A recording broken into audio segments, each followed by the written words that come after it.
My point Plato is, advocated book burning. fascism as a whole really loves to hone in on small portions of society. And right now, I'm sorry, I'm going to outright call you a fascist. Oh, no. And say Oh, heaven. what you're Heaven saying forfend. is hate speech. What's it like to be surrounded by more than 20 people who want to rip you to shreds and devour your body? Well, I just found out when I flew to Los Angeles to appear on the Surrounded podcast. I don't understand the fascination with trans bodies and what's happening in the bathroom. I've engaged in plenty of debates before. The Surrounded debate was a little bit different than some of the others. For instance, when I'm having an unmoderated one-on-one debate, that's going to give me a different style of preparation. What you want to do is give your opponent enough rhetorical rope that he or she can hang him or herself with it, as happened with Bronte on the subject of gender identity. The percentage of women who get abortions because the baby poses a direct threat to their lives, it's a very small number. And far less than 1%. By direct threat to their lives, you mean they're going to lose their life? Yep. Okay, well, Michael, do you know what the leading cause of death for pregnant people is? Pregnant people? Mm-hmm. Mothers? Does it bother you to use inclusive language? Well, it's just interesting. I prefer to use precise language. So this was a great moment because we weren't even really debating trans identity or whatever. We were debating abortion. But she kept speaking and she got tripped up in this hobby horse of pregnant people. So in those kind of debates, you just kind of let them keep talking, or maybe you gently pull them in to destroying themselves. That's very different than when you have a moderated debate. Are people who are marching shouting Jews will not replace us? Nazis are bad. Can you say yes or no to this? Are you capable of that? I don't need to answer a question because I'm not on the stage. No, I did not ask you if Nazis were bad. And I understand those are big words. People who are Nazis are bad people, Clay. That's not what I asked you. I've answered this 5 times. No, you haven't. You're rewording it. Even Chris has got my side. I feel so badly for you. Why do you feel badly for me? It's very easy to play a victim. Hold on. You can boo all you want to. I don't give a f***ing shit. So the way to win one of those debates is you have to be prepared to debate the moderator and win. And in a live debate setting like that, you need to win over the audience. What's a little bit strange about the Surrounded debate format is there's not really a live audience. There are just so many debate opponents that they themselves kind of constitute an audience. But you don't have a huge amount of time. The clock is running down, and all of the other participants are ready to vote out the other person at any given moment. So it off-foots you from all these other kinds of strategies. Now, compare that to going on a cable news talk show or something like that. The cable news talk shows exist for people to speak over each other. Unfortunately, I don't like it, but that's just how the medium is built. You have to do that if you're going to participate in them. And so you have to get your points in a more concise way. You do have to clobber people. If there are multiple people in a debate panel, then you're going to form coalitions, and you really don't want to find yourself being the one surrounded by the people who are attacking you on cable news, especially if you don't know what you're talking about, as unfortunately happened to someone that I was recently chatting with on Piers Morgan's show. Oh my God, are you really saying that the reason the crusade, which was sent to the Holy Land to liberate the Holy Land, from whom? From Jews and Muslims? I'll tell you why the crusade began because the Eastern Emperor asked for help from the Western Pope because the Seljuk Turks were slaughtering Christians in the Holy Land, because those lands were Christian before the Muslims invaded in the 7th century. So that's why. Those lands became Christian after the First Crusade, okay? So let's be very clear. The lands were Christian in the 1st and 2nd centuries. Go, Islam didn't exist before the 7th century. What are you talking about? Okay, I could go, listen. I can go all day if you want to talk about the Crusades. Can you though? Go on. So in a cable news type hit, because it's all just a bunch of talking heads, facial expressions really matter. You need to be still. You need to be patient. You need to be calm. Calmness is really important. The moment you get a little agitated, especially when the camera is so close up on you, you start to look like you're unraveling, as perhaps you saw happening with my interlocutor there. And then if they start to say things that aren't true on a subject that you maybe know something about and they don't know anything about, then it looks absolutely devastating. And that is the point of those. You need to make sure that whatever point they raise, you just smack it down in a way that is charitable but decisive.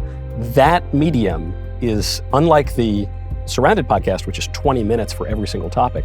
That medium is 1 to 2 minutes max for the viral exchange that goes around the media. So fast forward to the Surrounded podcast.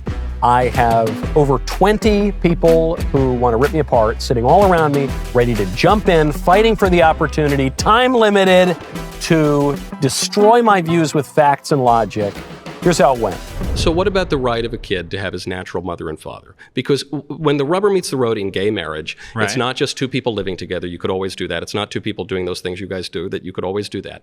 It's the ability to adopt children, and in some cases, acquire children by going to the baby store and purchasing the eggs of one woman, renting the womb of another woman, and raising children, depriving them intentionally of their natural mothers, and that's very wrong. And that does infringe on the rights of kids. I understand that you believe that. And all the scientific literature, by the way, backs that up. That's not true. It is true. The study that you're referring to is the Michael Rosenfeld study out of Stanford in 2010. And it said that kids raised in gay households did just as well in school as the other kids. It's not a study. The majority of people in society are okay with these things. And society's laws should reflect what the majority of people are okay with. The majority of people were okay with slavery for much of the 19th century. So should society's laws just reflect that? Slavery is bad. Gay marriage, gay adoption, things like that are not bad. Gay adoption is very bad for the kids. I'm not even knocking the guys who want to do it. I understand there's a natural longing to have kids, but it's still bad for the kids. Okay. So you can tell he implicitly concedes the debate when he shifts the ground of it. So initially he says, it is not true, it is not backed up by the scientific literature that it's bad for kids to be raised in same-sex parent homes. And I say, no, it is. And I start to explain why, though he ends up cutting me off, so we couldn't really talk about many of the studies. And he says, well, never mind that. Most people think it's good, so it's good.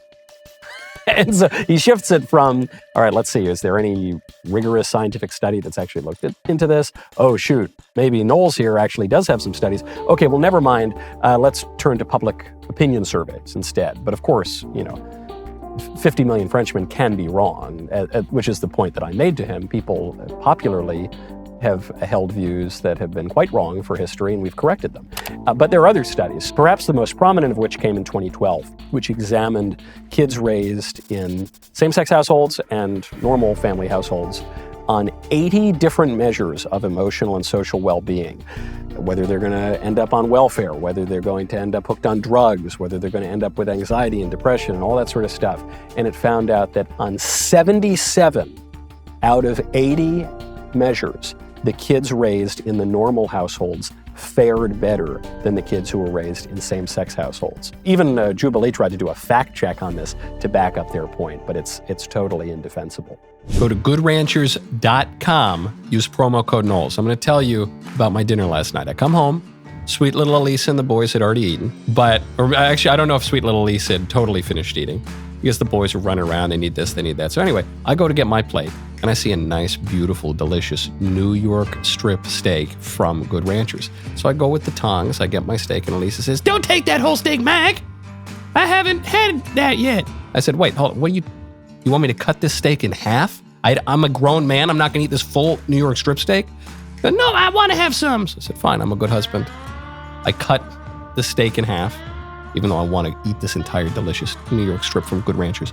I take half. But then she tells me later, she goes, "But there's also a little ribeye over there. You have some of the ribeye, and then you have..." I said, "Okay, that makes a little bit more sense." So I have both the New York strip and the ribeye, both delicious. Frankly, I liked the New York strip a little bit more. Whatever you have from Good Ranchers, you're going to love it. It's the best meat you're going to get. The price can't be beat. It's all American. It's all really good, clean stuff. Not too late to start the new year right. Go to goodranchers.com right now. You will get free ground beef, chicken breasts, or wild-caught salmon in every order for a year, plus $25 off with code Knowles, K-N-W-L-E-S. Goodranchers.com, promo code Knowles. A key skill that you need to develop for any kind of debate is your BS detector. You need to be able to identify when someone is saying something that he knows nothing about, as happened in this clip. Going back to specifically same-sex marriage, you said you argued from an anthropology, that's like your basis of... Yeah, men and women are different, and marriage involves one of each. Yeah.